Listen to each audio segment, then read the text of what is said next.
नमस्कार, स्वागत है आपका खबरों के खिलाड़ी में। मैं हूं आपके साथ पूजा राठौर शर्मा। आपके साथ हूं मैं खुशबू मनोरमा मिश्रा। तो चलिए शुरू करते हैं खबरों के खिलाड़ी और सबसे पहले बात करते हैं उत्तर प्रदेश की। यूपी विधानसभा चुनाव में भले ही वक्त हो, लेकिन मुख्यमंत्री योगी आदित्यनाथ ने अभी से कमर कस ली है। योगी ने अपने विरोधियों को मंदिर, माफिया और पाकिस्तान के नाम पर जमकर घेरा। सीएम योगी ने दंगाइयों को भी सख्त चेतावनी दे डाली है। देखिए रिपोर्ट। यहाँ की जनता समर्थन करेगी। यूपी विधानसभा चुनाव को लेकर यूपी के CM Yogi Adityanath full form में आ गए हैं। योगी ने यूपी के कुशीनगर और संत कबीर नगर से चुनावी बिगुल फूंक दिया है। अब्बाजान, माफिया और मंदिर के बहाने योगी ने अपने विरोधियों को ऐसी लताड़ लगाई जिस पर पलटवार करने में भी विरोधियों के छक्के छूट जाएंगे। योगी ने राम मंदिर का मुद्दा उठाते हुए न सिर्फ ओवैसी को आईना दिखाया, बल्कि राम भक्तों पर गोली चलाने वालों को भी जमकर खरी खोटी सुनाई। क्या सपा रहती बनाती, क्या ओवैसी रहते तो क्या मंदिर बनाते। ये राम भक्तों पर गोली चलाने वाले क्या राम मंदिर का निर्माण करेंगे। राम को नकारने वाले क्या राम मंदिर का निर्माण करेंगे। आप राम मंदिर के निर्माण से, मोदी जी के इस अभियान से खुश हैं। सभी समाजवादी पार्टी पर तंज कसते हुए योगी ने एक बार फिर अब्बाजान का मुद्दा छेड़कर अखिलेश के जले पर नमक छिड़क दिया और जनता को समझा दिया कि गरीबों का हक मारने वाले अब्बाजान आज सत्ता से बाहर क्यों हैं। राशन मिल रहा होगा ना, आप लोगों को राशन मिल रहा है राशन। क्या ये राशन 2017 के पहले भी मिलता था? क्योंकि तब तो अब्बाजान कहने वाले राशन हजम कर जाते थे। योगी ने यूपी के माफियाओं का भी मुद्दा उठाया। योगी ने याद दिलाया कि अब माफिया यूपी में हरकत करने से पहले 100 बार सोचते हैं। योगी सरकार माफियाओं पर बुलडोजर चलवा रही है। यूपी में दंगों को लेकर भी योगी ने विरोधियों की पोल खोल कर रख दी है। योगी ने साफ कहा है कि यूपी में दंगा और दंगाइयों के लिए कोई जगह नहीं। जिसने भी दंगा करने की सोची, उसे योगी सरकार उसकी सही जगह पहुंचा देगी। योगी ने घोटालेबाजों पर भी तंज कसा और समाजवादी पार्टी और कांग्रेस को आतंक के मुद्दों पर जमकर लताड़ा। योगी ने कहा कि बीजेपी के अलावा सभी पार्टियां आतंक पर दोहरा चरित्र रखती हैं। चुनावी शंखनाद करने के दौरान योगी ने विरोधियों के एक एक एजेंडे की बखियां उधेड़ कर रख दी हैं। जनता के बीच योगी ने अब्बाजान के नाम से डकैती डालने वालों की पोल खोल कर रख दी है। पहले इन गरीबों की नौकरी पर अब्बाजान कहने वाले डकैती डाल देते थे। पूरा परिवार झोला लेके निकल पड़ता था और झोला लेकर के वसूली में लगता था। लेखपाल की नौकरी निकली तो एक परिवार के एक खानदान निकल पड़ता था वसूली करने के लिए। 7 लाख, 8 लाख, 10 लाख रुपया दो। सीएम योगी ने समाजवादी पार्टी और कांग्रेस को आतंक के मुद्दे पर जमकर लताड़ा। योगी ने जनता को समझाते हुए कहा कि बीजेपी के अलावा सभी पार्टियां आतंक पर दोहरा चरित्र रखती हैं। पाकिस्तान प्रस्त आतंकवादी आज देश के अंदर कहीं कोई ठोर ठिकाना नहीं पाता है।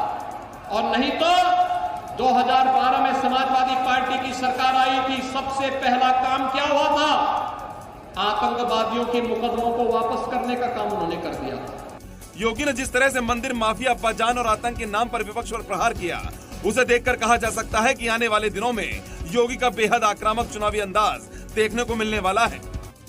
वहीं उत्तर प्रदेश के मुख्यमंत्री योगी आदित्यनाथ आज अलीगढ़ पहुंच रहे हैं। कल अलीगढ़ में प्रधानमंत्री मोदी के होने वाले कार्यक्रम की तैयारियों का जायजा लेंगे मुख्यमंत्री योगी आदित्यनाथ। अलीगढ़ के लोधा में यही वो जगह है जहां कल पीएम मोदी पहुंचने वाले हैं। पीएम के कार्यक्रम को लेकर तैयारियों को अंतिम रूप दिया जा रहा है। इन्हीं तैयारियों का जायजा लेने आज खुद मुख्यमंत्री योगी आदित्यनाथ अलीगढ़ पहुंच रहे हैं। एक हफ्ते के अंदर दूसरी बार है जब वो पीएम के कार्यक्रम की तैयारियों को देखने के लिए अलीगढ़ पहुंचने वाले हैं। सीएम योगी का हेलीकॉप्टर दोपहर 12:40 पर अलीगढ़ के लोधा में उतरेगा। दोपहर 12:40 से 1:20 तक वो कार्यक्रम स्थल का मुआयना करेंगे। पीएम के कार्यक्रम की तैयारियों और सुरक्षा को लेकर वो अधिकारियों के साथ समीक्षा भी करेंगे। कल पीएम मोदी अलीगढ़ में राजा महेंद्र प्रताप सिंह यूनिवर्सिटी का शिलान्यास करेंगे। राजा महेंद्र प्रताप ने अलीगढ़ मुस्लिम यूनिवर्सिटी के लिए जमीन दान की थी और अब उनके नाम पर योगी सरकार एएमयू की ही तरह की यूनिवर्सिटी विकसित करने की तैयारी में है। कल अलीगढ़ में पीएम मोदी डिफेंस कॉरिडोर का भी शिलान्यास करेंगे और एक सभा को संबोधित भी करेंगे। ब्यूरो रिपोर्ट, जी मीडिया। वहीं कांग्रेस की बात करें तो यूपी में कांग्रेस बिना मुख्यमंत्री के चेहरे के चुनाव में उतरेगी। हालांकि नेतृत्व प्रियंका गांधी वाड्रा का होगा। कांग्रेस ने कहा है कि हमारे लिए सीएम फेस से ज्यादा महत्वपूर्ण है प्रियंका गांधी का चेहरा। कांग्रेस महासचिव और उत्तर प्रदेश की प्रभारी प्रियंका गांधी वाड्रा ने सूबे का चुनावी दौरा शुरू कर दिया है। 2 दिनों के यूपी दौरे में प्रियंका ने कई जगहों पर कार्यक्रम भी किए, लेकिन कांग्रेस से एक सवाल जो हर कोई पूछ रहा है कि आखिर पार्टी का मुख्यमंत्री का चेहरा कौन होगा। इन सवालों का जवाब देने सामने आए कांग्रेस के वरिष्ठ नेता और पूर्व केंद्रीय मंत्री सलमान खुर्शीद ने कहा कि सीएम फेस की कोई जरूरत नहीं है, क्योंकि हमारे पास प्रियंका गांधी हैं और उनके ही नेतृत्व में चुनाव लड़ेंगे। मुख्यमंत्री बाद में प्रियंका तय करेंगे। हमारा एक चेहरा है, हमारा चेहरा प्रियंका जी का चेहरा है। वो हमारे लिए चेहरा है और वो हमारे लिए काफ़ी है। वो चेहरा हमारे लिए काफ़ी है। उसके बाद उस चेहरे पर कोई लेबल लगाने की आवश्यकता हमें नहीं लगती। सलमान खुर्शीद ने यह भी कहा कि कांग्रेस यूपी में किसी पार्टी के साथ गठबंधन नहीं करेगी और अकेले दम पर चुनाव लड़ेगी। पिछला विधानसभा चुनाव कांग्रेस ने समाजवादी पार्टी के साथ मिलकर लड़ा था और इस गठबंधन की करारी हार हुई थी। उत्तर प्रदेश के बाद आगे बढ़ते हैं, बात गुजरात की करते हैं। गुजरात के नए मुख्यमंत्री भूपेंद्र पटेल को आज दोपहर शपथ ग्रहण समारोह में वो हिस्सा लेंगे, शपथ लेंगे। विजय रूपाणी के इस्तीफे के बाद कल भूपेंद्र पटेल को बीजेपी विधायक दल का नेता चुना गया था। देखिए रिपोर्ट। शनिवार को गुजरात के सीएम पद से इस्तीफा देने वाले विजय रूपाणी ने कल बीजेपी विधायक दल के नेता के रूप में भूपेंद्र पटेल का नाम प्रस्तावित किया। गांधीनगर में हुई बैठक में बीजेपी विधायकों ने सर्वसम्मति से इसका अनुमोदन किया और इसके साथ ही भूपेंद्र पटेल गुजरात के अगले मुख्यमंत्री तय कर लिए गए। अब आज दोपहर 2:20 पर राजभवन में राज्यपाल आचार्य देवव्रत भूपेंद्र पटेल को मुख्यमंत्री पद की शपथ दिलाएंगे। शपथ ग्रहण समारोह में केंद्रीय गृह मंत्री अमित शाह भी पहुंचने वाले हैं। बीजेपी विधायक दल का नेता चुने जाने के बाद भूपेंद्र पटेल ने कल कहा था कि विकास के काम जो बाकी हैं उसे पूरा करना उनका मुख्य मकसद है। मेरे पर जो विश्वास रखा है वो विश्वास को बिना टूटे हुए विकास के जो काम बाकी है वो आगे बढ़ाएंगे और साथ में संगठन को साथ में लेके आगे बढ़ाएंगे। भूपेंद्र पटेल पाटीदार बिरादरी से हैं और चुनाव से 1 साल पहले उन्हें मुख्यमंत्री बनाकर बीजेपी ने पाटीदार वोटों को साधने की कोशिश की है। तो गुजरात में भूपेंद्र पटेल को मुख्यमंत्री चुनकर बीजेपी ने एक बार फिर सबको चौंका दिया। रेस में कई दिग्गजों का नाम आगे चल रहा था, लेकिन आलाकमान की मोहर लगी दादा के नाम से लोकप्रिय भूपेंद्र पटेल पर। शनिवार को जब विजय रूपाणी ने इस्तीफा दिया था तब गुजरात के नए मुख्यमंत्री की रेस में भूपेंद्र पटेल की कहीं कोई चर्चा तक नहीं थी, लेकिन पूर्व सीएम आनंदीबेन पटेल के करीबी और पाटीदार समुदाय के दिग्गज नेता भूपेंद्र पटेल को बीजेपी आलाकमान ने चुनकर एक बार फिर सियासी पंडितों को चौंका कर रख दिया। खास बात यह है कि भूपेंद्र पटेल पहली बार विधायक बने हैं और अब वो गुजरात के 17वें मुख्यमंत्री बनने जा रहे हैं। भूपेंद्र पटेल का नगरपालिका से मुख्यमंत्री पद तक का पहुंचने का सफर बेहद दिलचस्प है। भूपेंद्र पटेल 1999 से 2000 और 2004 से 2005 तक मेमनगर नगरपालिका के चेयरमैन रहे। साल 2010 से 2015 तक वो अहमदाबाद नगर निगम की स्थायी समिति के अध्यक्ष रहे। भूपेंद्र पटेल 2015 से 2017 तक अहमदाबाद अर्बन डेवलपमेंट अथॉरिटी के अध्यक्ष रहे हैं। 2017 में अहमदाबाद की घाटलोडिया सीट से पहली बार रिकॉर्ड मतों से वो विधायक बने। भूपेंद्र पटेल बीजेपी में पर्दे के पीछे काम करने वाले नेता रहे हैं।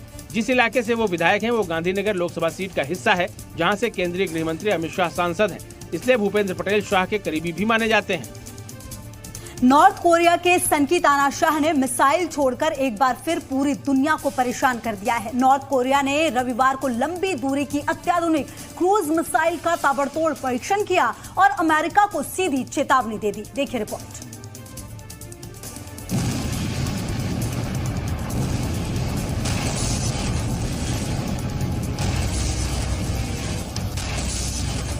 नॉर्थ कोरिया के तानाशाह किम जोंग उन की मिसाइल भूख खत्म ही नहीं होती, भले ही देश की जनता भूख से मर जाए। किम जोंग की मिसाइल भूख सबसे बड़ा कारण है नॉर्थ कोरिया की भूखमरी का। पहले कोरोना काल में किम जोंग ने मिसाइल परीक्षण किया और अब एक बार फिर क्रूर तानाशाह किम जोंग मिसाइल टेस्ट कर रहा है।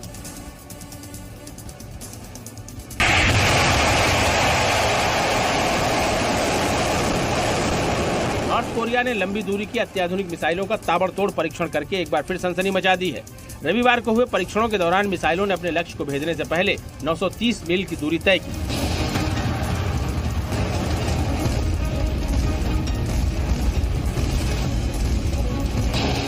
उत्तर कोरिया के सरकारी मीडिया ने यह दावा किया है ये परीक्षण ऐसे वक्त में किए गए हैं जब अफगानिस्तान में तालिबान की वापसी हुई है और अमेरिका को वहां से बैरंग लौटना पड़ा है। नॉर्थ कोरिया का ये कदम इसलिए भी अहम है क्योंकि संयुक्त राज्य अमेरिका के साथ एटमी करार को लेकर लंबे समय से जारी गतिरोध के खत्म होने के आसार नजर नहीं आए। 719 करोड़ रुपए खर्च कर दिए, जबकि इन पैसों से किम जोंग अपने देश के आर्थिक हालात को सुधार सकता था। ब्यूरो रिपोर्ट, जी मीडिया।